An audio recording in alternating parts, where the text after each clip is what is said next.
Hey everyone, welcome back to the North American Challenger Series. It's time for the third and final game between Team LolPro and Cognitive Gaming. We're now tied 1-1 at the series. COG pulled back that game 2 from pretty much the brink of defeat. Yeah, it was a crucial team fight for them on their doorstep. Yeah. 5-0, the best possible team fight you could ask for, and then they barrened after that. Yeah. Oh, it can't get any better than that. I mean, if they all bring Revive, you can go 10-0. You could play Hexakill. Okay. I'm trolling. Okay. Yeah, in actual professional play, okay, we'll say it's the best you could possibly go, getting a Baron off of it. They lost a Nexus turret, though. But that was like the heart-pounding moment for them. I know. It's a high-stress situation for COG. Yes. No. Yeah. Now here's like the game you have to win to make it to playoffs. Like, yes, you could lose and go in a three-way tie and play a bunch of round-robin BO1s, and like maybe you beat these other two teams. But like, as we've seen from the Challenger Series, with a lot of really good teams here, and this is like, look, you win this game, your worries are over, you move forward in the bracket, maybe you get higher and higher and higher, you fight for a better seed, but it's like, this is now the most intense game Cognitive's ever been a part of. Yeah. These players, like there have been old Cognitive Gaming lineups, these players now in their most intense game of their lives. Man. Yeah. Just thinking about that right now. 1-1. You win it, you go on. You lose it, you have to play more and go into a tiebreaker against two other teams in the three-way tie for that 6th spot. Yeah. These are actually very quick games. Game 1 was 30 minutes, 12 seconds. Game 2, 28 minutes, 59 seconds. Yeah. They're averaging around that 29-minute mark.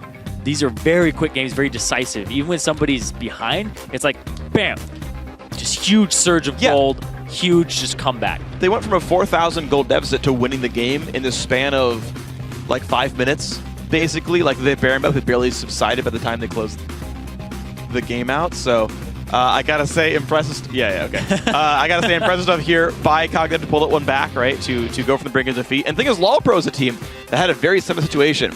They had that like hour-long game back in Summer 1 where they're like hoping that Hoodstomp carries them on Kog'Maw, clawing their way back in, finally win the team fight, finally get in against Frank Fan Gaming. And I'm like, well, shoot, we just did the same thing.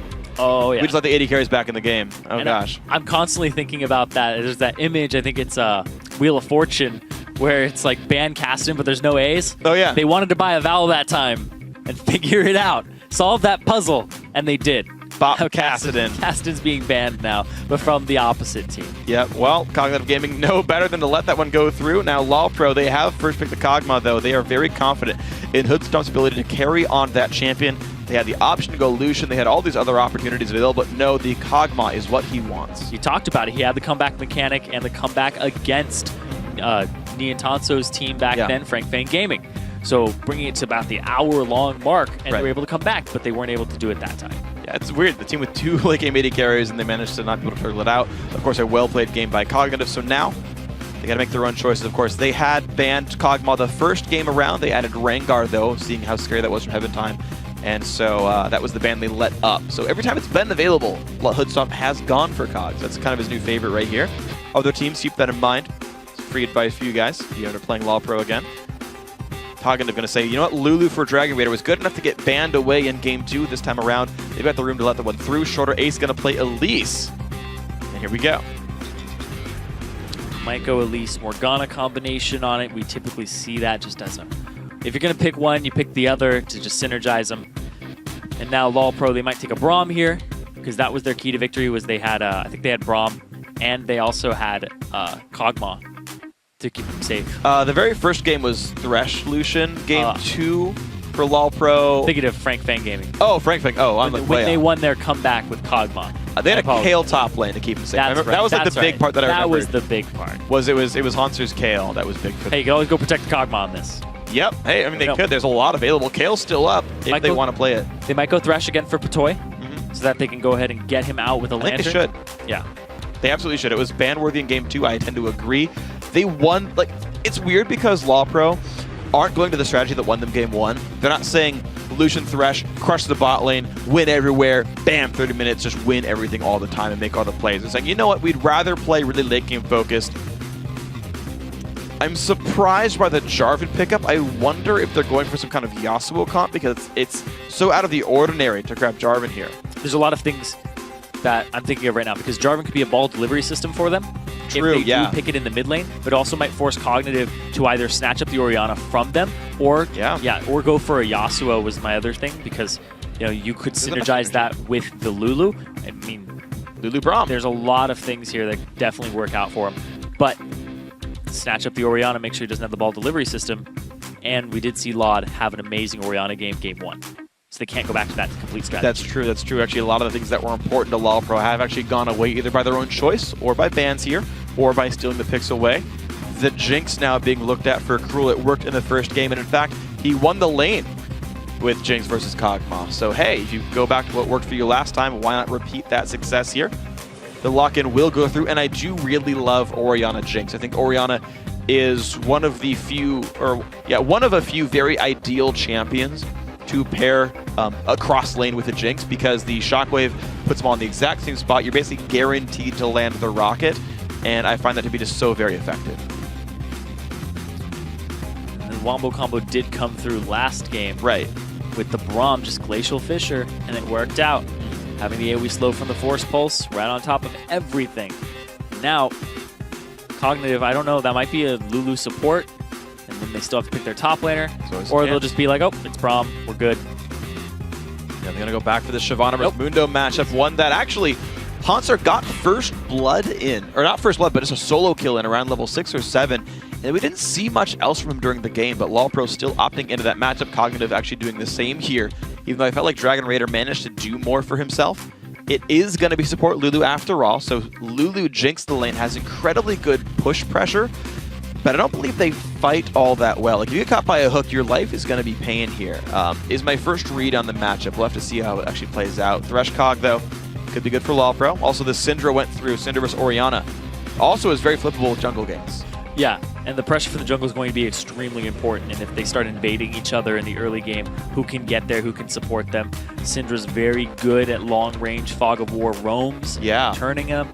Right now, just a read on these teams from me, LoLPro, they have a little bit of a pick comp here between the jungler, the Syndra, and also the Thresh, and then they have some late-game team fighting presence between Syndra, also having the J4 with the lockup, then having Kog'Maw and Mundo.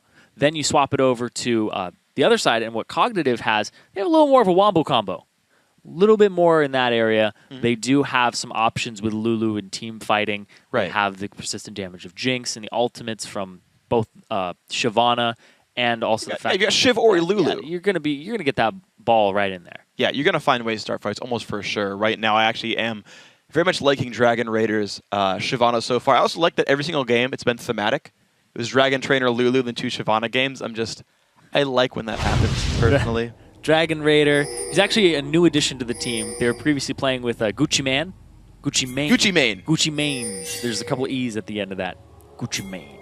Yeah, they replaced him. He was moved to the sub positions. This is Dragon Raider's actually first appearance in the North American Challenger Series. Seeing his nerves. He's actually doing pretty well, despite the solo kill, and also the fact that he died up top for first blood in game 1. It's okay. So his early game has not been very present or very lane dominant. Yeah. What I've been seeing from Dragon Raider. But he's found the ways to team fight, at least in that game 2. That was the important thing. Nice trinket over the wall. Adaptations by Cognitive, realizing, hey, a lot of red buff invades happen. LoLPro now many times in a row going for this trinket ward over the wall. This one actually placed properly, is not spotted by any of the turrets there. So when Cognitive puts a bunch of pings down and say, hey, there's some wards around, they don't ping that one. It's one of those wards that even when I watch LCS, a lot of LCS players don't know the exact Fog of War for that ward, and they just shove it into the lane, and it's like, oh. Gets spotted a lot. Got spotted. Yeah. It is out of the true sight range of the turrets, but you can see it for the 3 seconds it stealths. Oh. Trace is going to get hit up, though. Flag comes down, couple cleavers hit. Patoy with the hook. Ooh, forces the flash. Nice play. I was really surprised he actually stayed in that bush to throw a Glitter Lance the first time. Yeah, he only hit just booking it out. Because like he had a ward in that bush to the right. There was no reason to stick around and blow your flash. No, it's going to be unfortunate for Trance. He at least will have it as only a 4.5-minute cooldown thanks to his utility spec. But that is still a thing you don't want to have missing. You know they're going to type that one out. That's going to be a summoner spell gone till 6 minutes in. Maybe they can make a play off that hook later on. Heaven Time's actually going to start at the top lane. So he's going to be right in position for that bottom lane gank in time. Usually you want to start on the side that has your AD carry and support. But nope. It's going to be that bottom lane gank at around 3 minutes, 30 seconds. no flash available. Yeah, and again, yeah, exactly. Without flash, it's a very good place to be around there. You get a lantern, flag toss someone in. There's no way for Lulu to get out. I want to see how COG plays this bottom lane with that summoner spell deficit. They get the early push in, but if I think it's right there, I feel like LawPro could have set up a freeze and completely screwed Lulu. Just use that 2 caster minions to freeze in front of their turret, and then you immediately lose the lane. Not going to be the case here, though. LawPro going to try to get their level 2 as soon as possible. Actually, Hoodstomp now is going to take a little bit of time. This is now pushing in towards them. Maybe they freeze this wave. There's clearly no rush to get level 2 right now. A little bit of a push from COG. Heaven Time pulling it into the bush. Making sure there aren't any mistakes. They're going to freeze these 3. Yeah, so watch. Lulu has to like sit in the river and be like, all right, if there's Jarvan, they watch the river side. They don't see Tribe Rush or any Lantern ganks. And it's now like they're in a really bad spot. Oh, Heaven Time's actually going to just roam. Ooh, Toy missing everything. Wow, yeah, he's going to take some good damage down on the way back of this one. Doran's shield will sustain him up a little bit. Shorter ace. Here comes Heaven Time. I don't know if he walked far enough down to get seen by the Trinket Ward. Here comes Heaven Time. He's there for the counter gank, though, and the Ward doesn't see that he's Trace around. no But flash. Trace has nowhere to go. The easiest kill of their lives. Kill goes to Hoodstomp. They didn't even need Heaven Time. He just runs in, uses Golden Aegis, and gets an assist because of it. Why not? It's a slow. It counts. And Shorter Ace wasn't there to counter gank in time. Just the pure damage from Hoodstomp and Batoy. Flash burn level 1, easy kill. Yeah, and the lack of a flash and keeping that timer and the pressure up. And the fact they froze it just a couple inches up is really huge in terms of pressure. So absolutely perfect play right there. Shorter Ace now going to look for the mid lane, but he actually already got warded up by Heaven Time a little while ago, and Lod just backs right on off. I love that part of the jungle route, by the way. Heaven Time identified the fact that COG's jungler started topside. After he finished red buff, he trinketed for the mid lane, then went to gank to make sure there was no counter gank mid for the Syndra. Such good team play. That's what was delaying him and made it so that his gank wasn't at the 3-minute 30-second mark. It was a little after. But beautiful stuff all the same.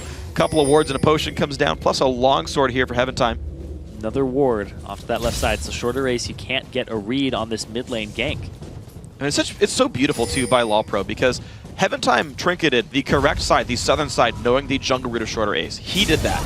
Then Lod put his own one down on the other side, keeps tracking this Elise. There's just no way in for Shorter Ace. And we talked about how the Wraith camp is the most commonly cleared camp.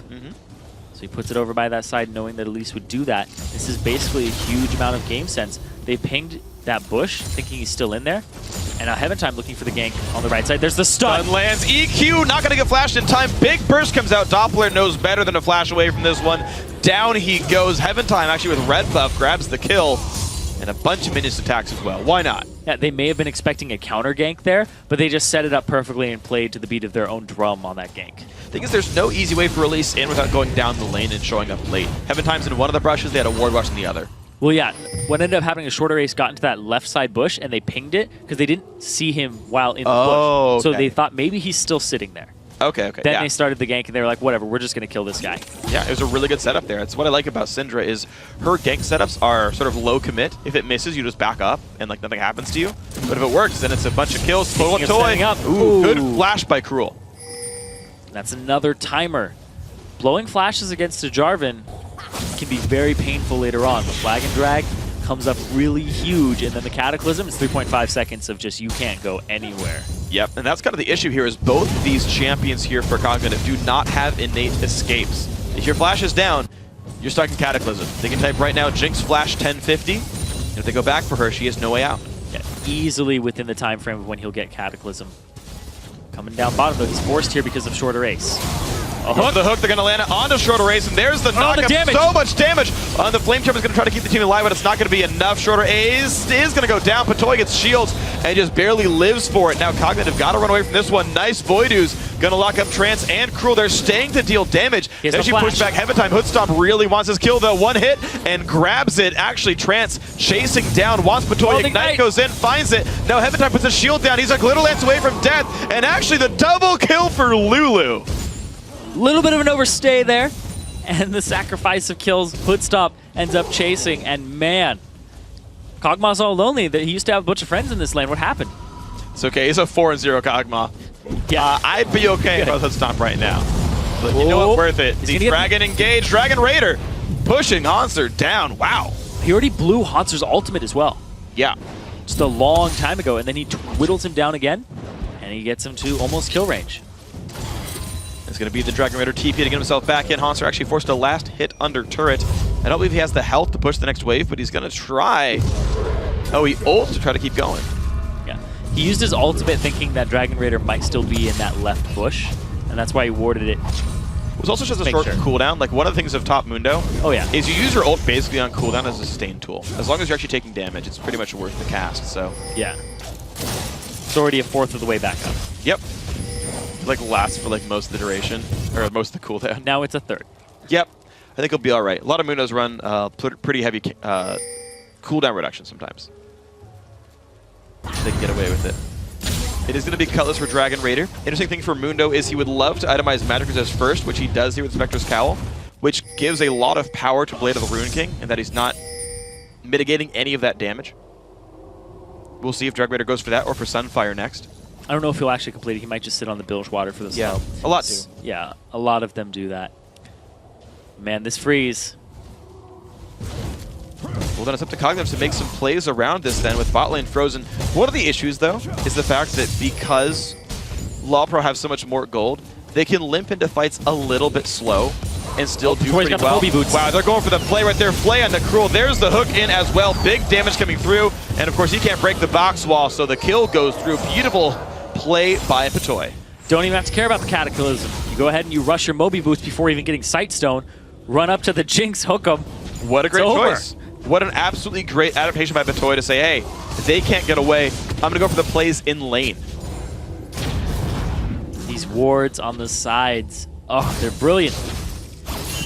LOD, Lod, playing to his strengths, playing to the strong side of the map for his team. Now they're going to go get this dragon. And they're going to look for it. They do sweep out one of these brushes, but there's one right on top of Dragon. Thing is, I don't think it could be stopped very easily. Let's stop with the W on, dealing plenty of damage here.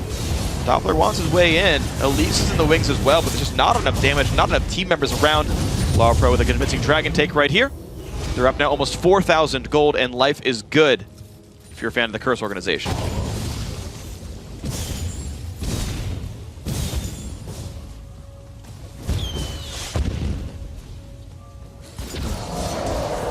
Wow, with those 5 kills, Foot Stomp, just pretty much taken over the lane. He's dominating by 32 CS. He's almost got his Trinity Force completed at 10 minutes in. He's well on his way. Look at that. He has enough for the Zeal. There it is. He backs, and yeah, he's got it. Boom. 10-minute Triforce is rather fast. Yes. Yes, it is, because he got 5 kills. And a Dragon. Basically handed 1,500 gold. Close to it. Even more than that. Yeah. Depending on the kills, actually. Yeah, it depends. None of them were First Blood, I don't believe. Unless I missed something. Actually, no, it might have been. It was the Lulu, wasn't it? But Schroeder Ace, kind of a bad spot right there. Gonna repel up in the air. Good shot. Actually, Doppler will turn this one back around. The Elise Rocket gonna do a little bit to push Doppler around. A couple of hits to go. One spell, dodges the Q. W's gonna land, auto attacks, and there we go. Lod grabs the kill. 2 for 1 overall. Nicely done here to LawPro. And they leave Footstomp by himself in the bot lane, but he's all good. Kog'Maw can farm with the R if he needs to. Yep. Get himself some extra range. And so he takes a little bit of damage, but like even okay, he just hit every skill shot right there. Has to flash and heal. A bit over-aggressive by Footstomp, but also he hit like every aggressive skill. Toy with the roam. Cruel low. Cruel does have both summoners, though. Glitterlance misses. That is bad. There's the box. Good flash. Trance does not have it. Actually, good flash, but he doesn't choose to. Pops the wild growth. Flashes late and actually loses his life for it. But here comes Elise. They want this fight. Patoy flashes the cocoon. Nicely done. Wow, well played there. Footstomp coming up big with the target selection and ended up killing Trance. Getting the flash, too, at the same time. They blew a lot of summoner spells. Yeah, and here's the issue, though, is that was a misplay from Trance. He could have flashed the box wall and didn't. And we talked in the pregame about this being sort of the most stressful game that LawPro's played yet as a team. And I feel like that might be the symptom right here. Like, that might be the cause of why, you know, I know as a player, good enough to just, like, flash a box wall. Spells up, you press F, it's not even a hard problem to solve. And yet he misplays that.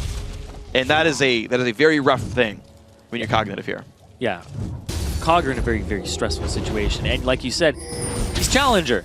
388 points in Challenger. Yeah. You don't get Pretty that good high player. in solo queue. Top 150 in NA. Exactly. Is an exclusive club. Oh, yeah. And he's a part of it. You got to get your flash mechanics down, and he does, but it's just the nerves. It's the fact that there's so much stress on the game. It does affect you, and it affects your mentality as well as your execution of plays. Sometimes you're like, I don't want to make a dumb flash. I don't want to flash something too early. I don't want to flash somebody who throws just a Thresh Lantern at me. Sure. Things like that. I saw that video. It was great. Throw a lantern, out the go. Hawk shot, same thing. Sometimes with aggressive moves. You never know. But here we go. Cruel trying to get back up in this game. He is down 24 minions. He's down 5 kills as well. Life is hard if you're the cognitive bottom lane, but maybe you can find your way back in. They got to come back last game. And a gold deficit about this large. Here we go. Hanser goes in. Heaven Time wants it as well. And Dragon Raider, nice prediction. He predicts the Dragon's Descent. Dragon Raider does have flash. He uses it. He dodges the cleaver, but can't dodge the flash auto attack. Heaven Time claims the kill as well. That is the top laner gone. Doppler and Shorter Race were on their way up. Are they going to get something in return? Oh! What a shockwave. Oh! Wanted to help too. Through the trees. Just lit him up. There's a forest fire going on somewhere on a different map. Aw. We have Firefire Tristana. Where are you at? Send it to Dominion quick. This is the reason that landscape's so desolate. It was actually a Jinx rocket the whole time. Ooh. It wasn't a bunch of mages ruining. Oh, TP behind Hood Stomp. Oh, man. He's trying to kill Cruel, though. The ulti comes in. He gets hexed, though. And Trance tries. There's the Whimsy. There's the Traps. That's the one I was going for. Hoodstomp takes the Lantern, though. He's going to get on out of that one. Kill's not going to happen from Dragon Raider. Batoy with the Moby Boots drive-by. He utilizes those boots. Oh, man, yeah. More than any other support I've seen in the Challenger Series. Seriously. He's made a lot of good things happen there as Thresh. Doppler just holding the mid lane now. But yeah, Batoy, gotta say, one of the best things happened to that team. Batoy basically was like, get in my car! Woo! Hood stomping him just left so quickly. It's a friendly drive. It's not even a drive-by, really. No, it's a friendly. It's like, I'm gonna pick you up from your house. Let's go shopping. Yeah. And he went to the base, bought some longswords. Woo. Wait, is he going? Oh, that's Ruin King. I was about to be like, is that Yomu's? But it's not. It's Ruin King. That's what you tell yourself. I mean, it is Hoodstomp. He does some weird things. But stun on a Doppler. No follow-up, though. Turret's going to go down, maybe. Maybe. Up. Huh? They give them a false sense of security because they can just tap this turret. They got to know. They might be waiting for the cooldown on Cataclysm for the engage. They'll smack the turret down, then they'll engage it afterwards if they want to. There's a TP on Hanser. The problem is, though, Hoodstomp is gone. Like, it's a 3v4. Yeah. There's no way you actually go for this. Cognitive know they have the numbers lead, and so they're just going to stay for that one and say, hey, if you go for this, we win this fight with Shockwave.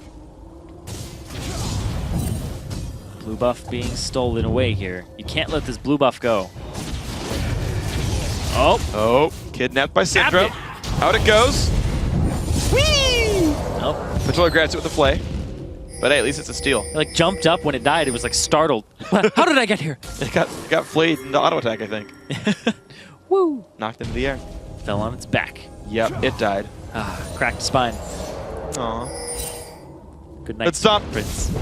Got it. Oh. Dragon live. Nobody's made a move for it, but there are wards set up around it for both sides right now. They do send Cruel to the bottom lane, and Hoodstomp rotates to the mid. Cognitive needs to react to this mid lane pressure right here, though. They do send Dragon Raider around. Teleport is up for Hanser. But he's just playing push the minions into the turret right now. Actually, it's just Mundo getting free time to push in. This is Dragon Raider better make a play really soon, or he's giving up a lot of golden XP.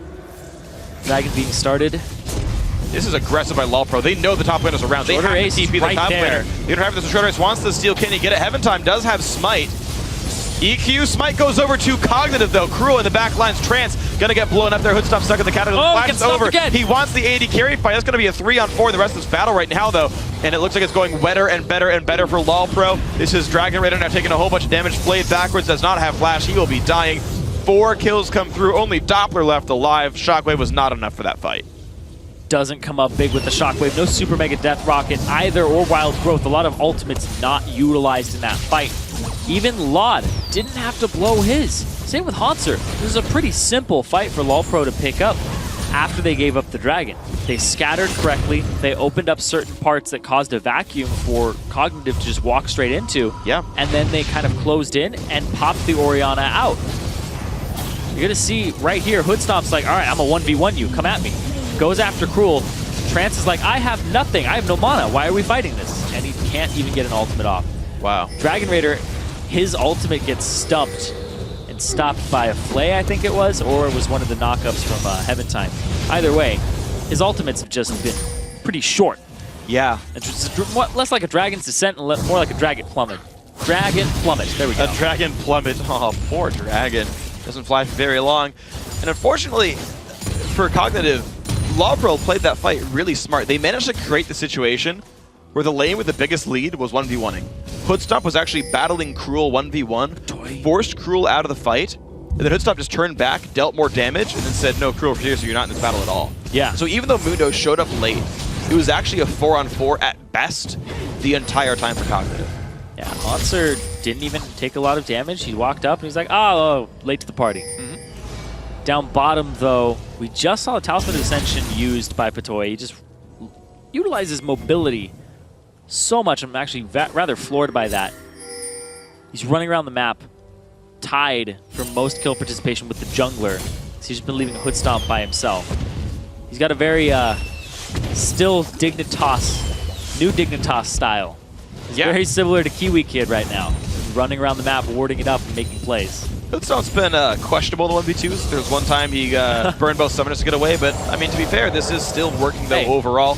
604. Yeah, oh, I mean, sure, when you get 5 kills in lane, sometimes you can 1v2 as Cogmoth, but I feel like if you're going to rely on that, that's a weird strategy for Lawpro, but at least in this game it is working out, so I can't hate too much. Again, Patoy has been awesome, that is definitely true.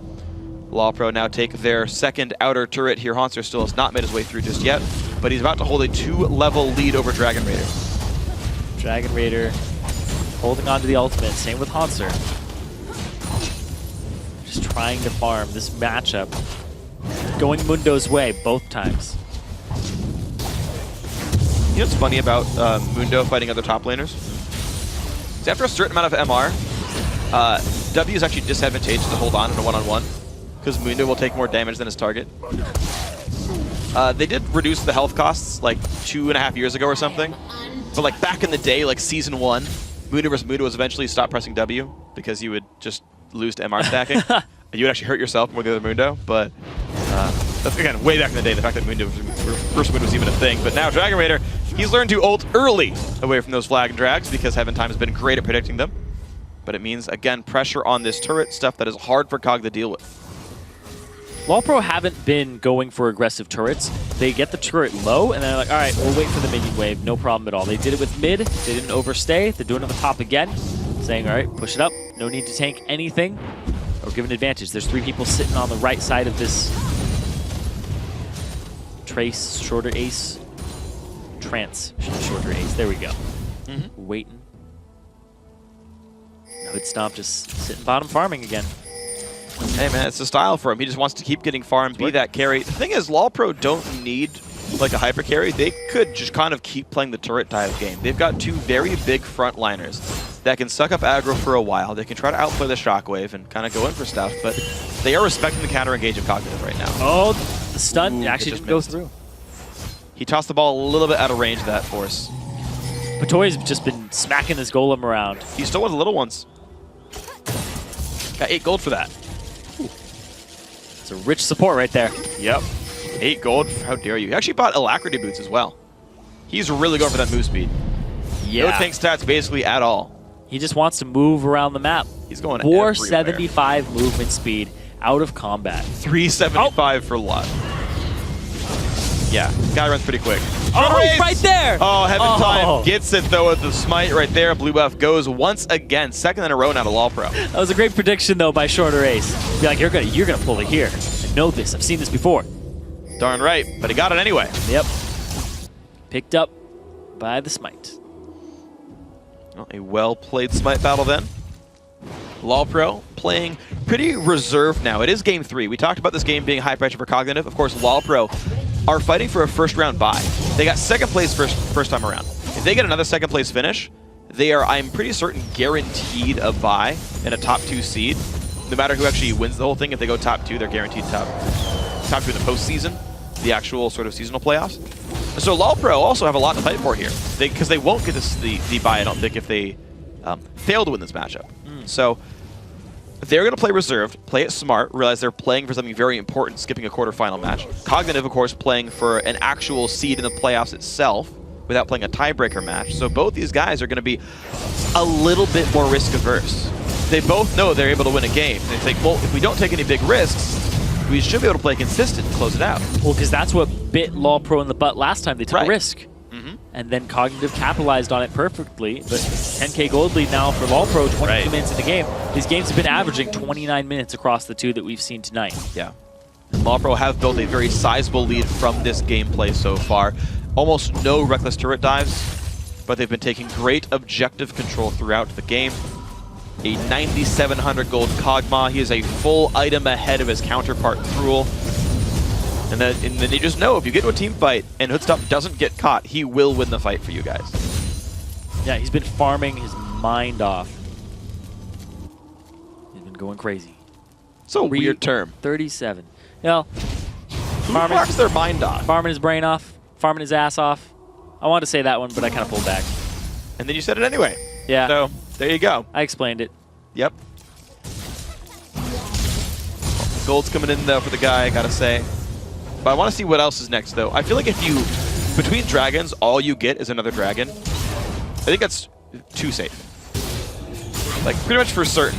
Unless you were setting up Baron the whole time and you, like, just barely misplayed, like, a hook catch or something. Well, I don't know if it's too safe, because you would be getting a big boost in gold.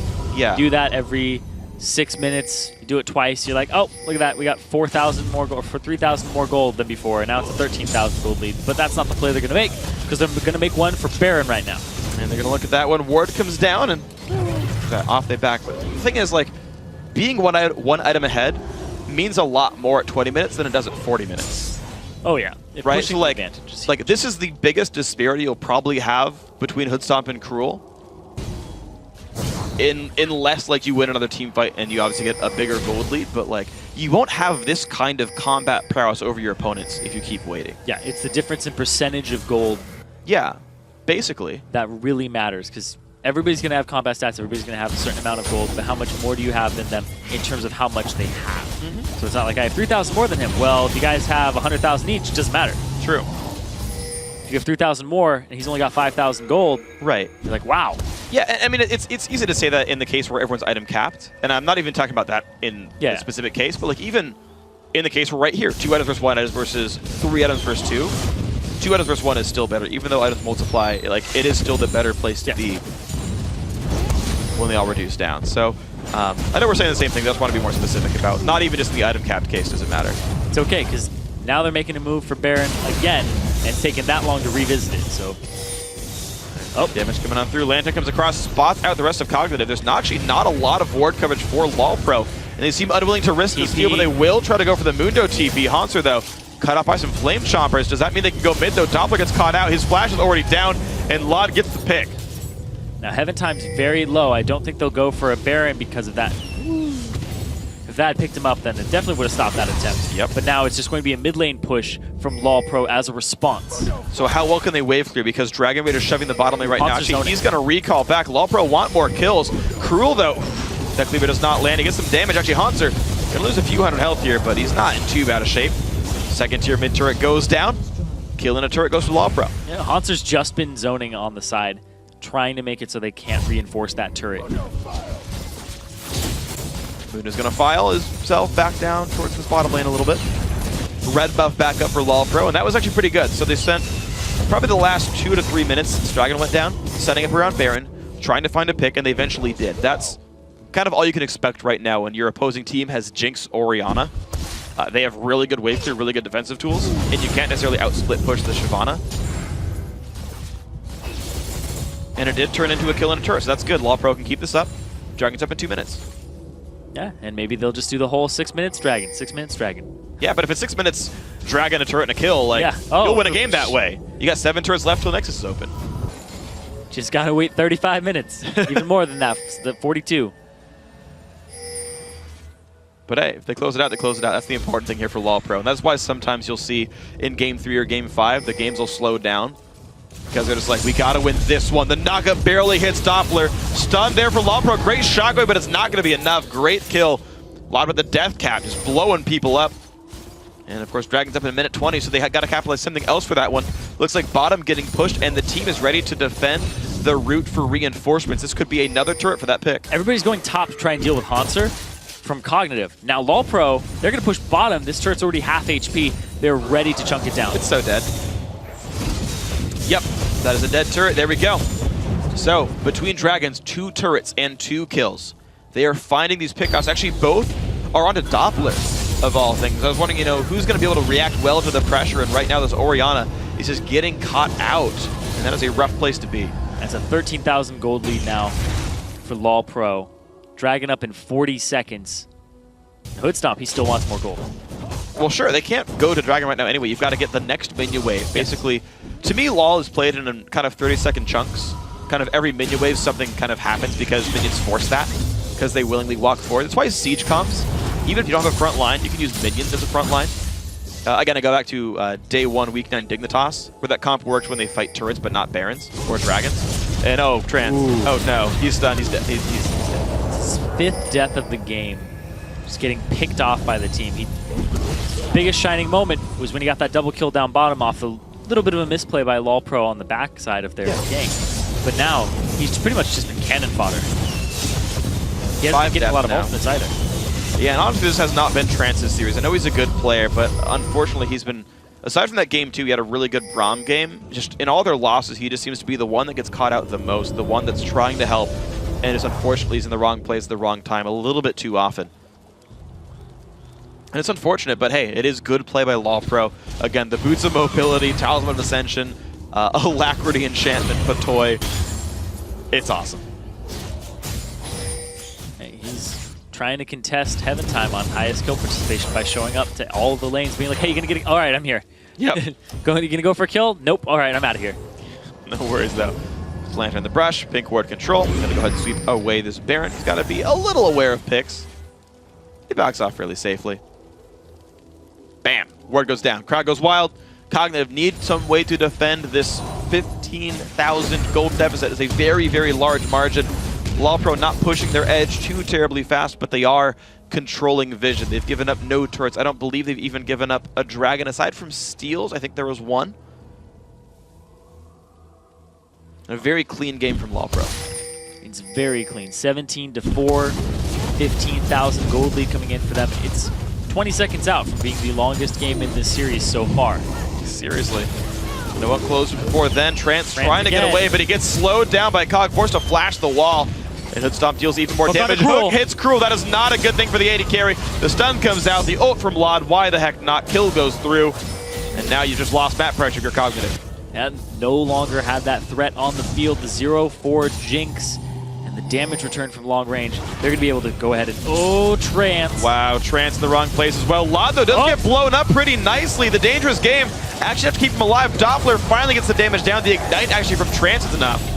But another kill comes through. Now Elise is caught alone. Flashes, gets away, but that's a 2-for-1. Doesn't even throw the hook out, but meanwhile, Hoodstomp up top, getting themselves a tier 2 turret, the 6th turret of the game for LOL Pro, and they are just crushing in this final game. Everything going so well for LOL Pro right now. The slow-ish reserve style. I mean, they say that it's 31 minutes and they're hitting Nexus or inhibitor turrets right now, but Hoodstomp been split pushing all game. Shorter race was one hit from dead. Hook's gonna come out, does not quite land in time. The Lawn Dart not doing enough damage either, but Dragon Raider tanking this up, trying to buy some time. Hoodstomp gonna go for this turret. Hanser in the front lines now. Turret does go down. Lantern grabbed by Scumbag Hanser. And then he walks back in. Right, why not? He's going for Patoya's shield. Yeah, that's true. That's true. Patoy didn't exactly need it, but hey.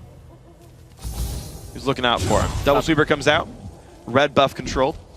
Patoy walks in with another brush to make sure there's no wards there as well. So there's 3 important brushes controlled. LOL Pro knows they are safe to wait here for another pick. 17 out of the 20 kills Heaven Time has been a part of, and he's already got his Maw of Malmortis.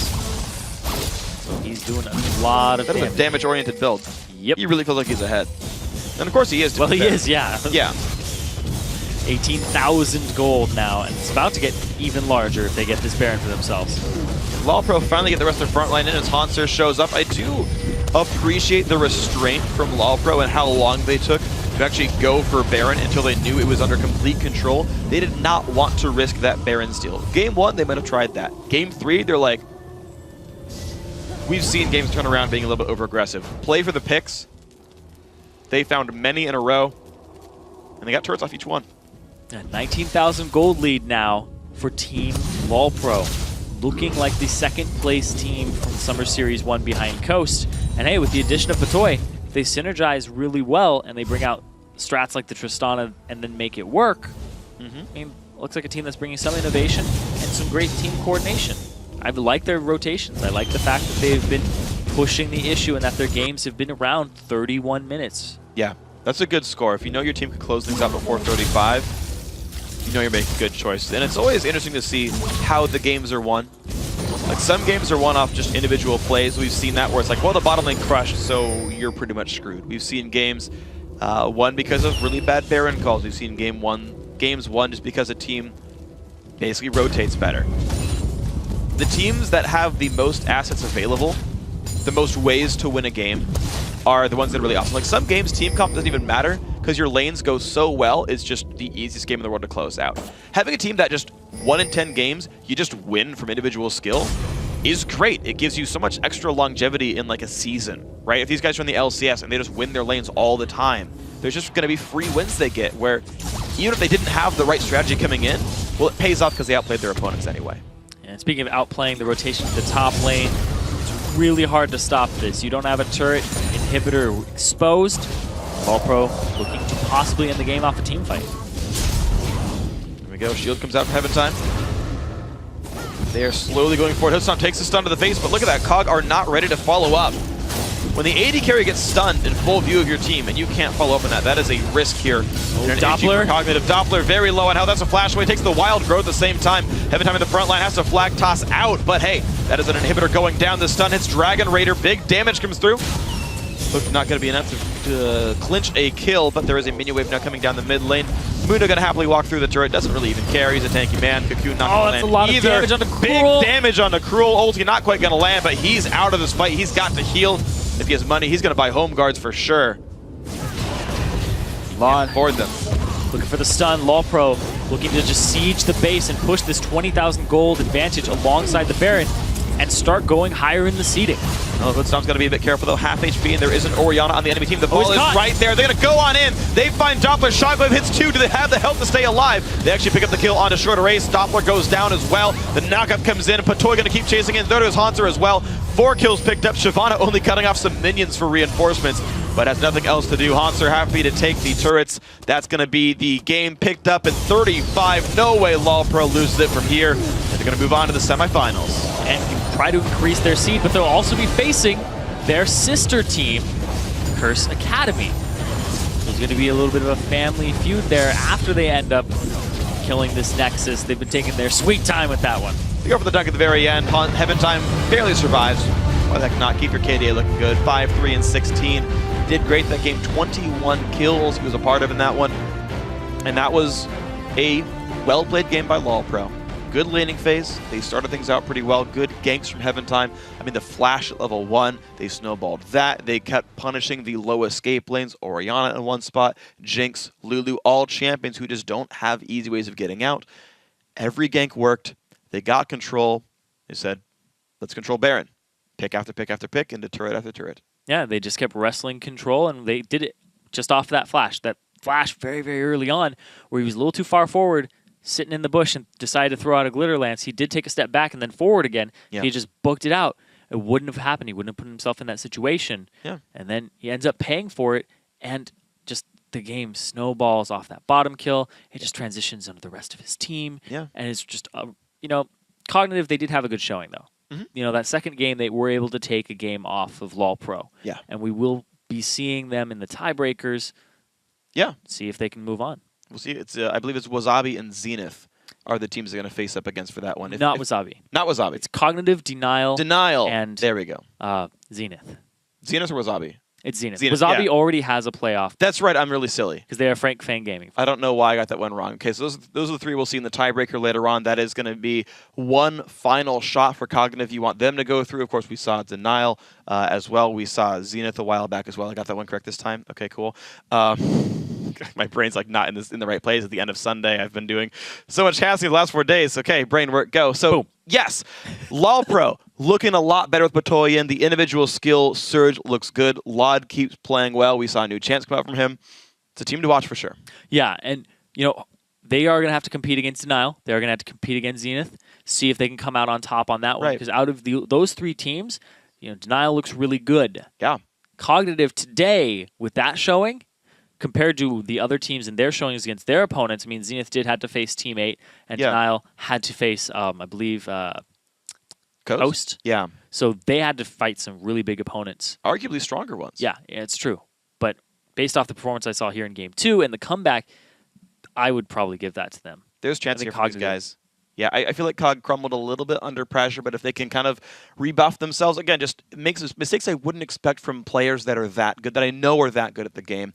But we'll see what they can do in the tiebreakers. We'll see if they can make their way into the playoffs anyway. So with that match in the books, here's the updated Summer 2 bracket. Team LOL Pro moves on to the semifinals next Sunday, where they will face Curse Academy, who won yesterday. And the other semifinal match also takes place next weekend when Team Coast and Team 8 duke it out on Saturday after the LCS. But you won't have to wait that long for more competitive League of Legends action. On Thursday, the European LCS kicks off Week 10. When Rocket faces Gambit Gaming, then Millennium stands up to the Copenhagen Wolves. Then it's Fnatic versus Alliance and SK Gaming against Super Hot Crew. After the European Challengers semifinals get underway as H2K Gaming battles SK Gaming Prime in a best-of-3 match. It all starts at 8:30 a.m. Pacific Daylight Time, 5:30 p.m. Central European Summertime with the LCS preview show. And with that, we've reached the end of our time together tonight. But before we go, I want to say thanks again to our friends at Coca-Cola. Now for myself, this is Irene, and the entire live broadcast crew, thanks for watching, good night, and GG. Just killed a one hit and grabs it. Actually, Trance chasing down. Wants Batoyan. Ignite goes in, finds it. Now Heaventime puts his shield down. He's a little lance away from death. Heaventime wants it as well. Dragon Raider, nice prediction. He predicts the Dragon's Descent.